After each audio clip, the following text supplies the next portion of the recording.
Most of us have heard about generational trauma, limiting beliefs, or dysfunctional family patterns.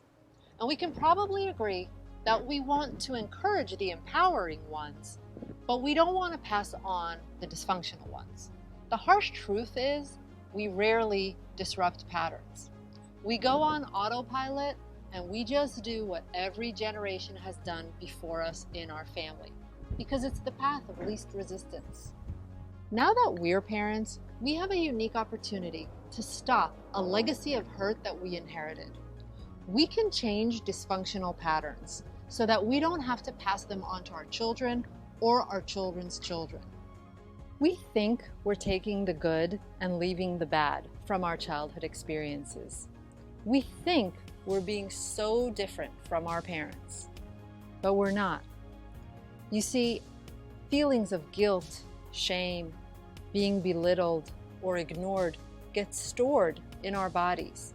And after decades of being on the receiving end of those feelings, our body keeps score.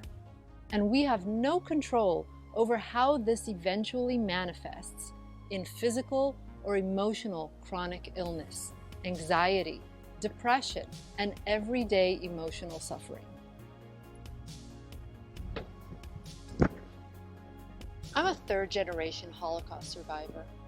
That label alone carries within it some deep trauma, an identity of suffering and survival. But I'm determined that the pain and suffering of my family ends with me. You see, trauma happens in both big and small ways.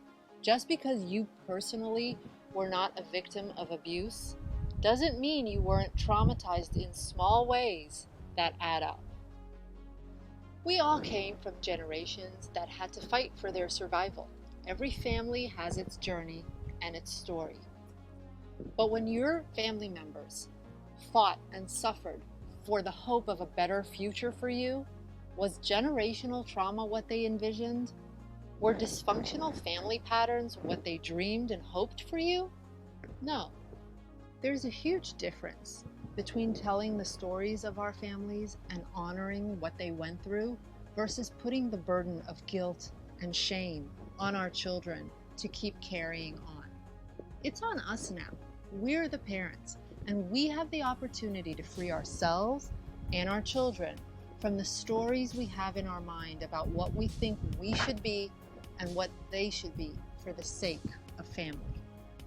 It begins by deconstructing our beliefs, conditionings, and patterns. There's a famous saying by the Buddha, "Attachment is at the root of suffering."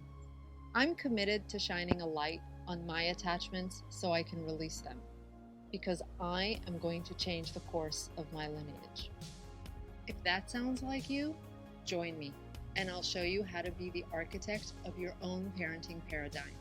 My masterclass will show you the first step. Sign up, and together we'll be the disruptors of dysfunctional family patterns.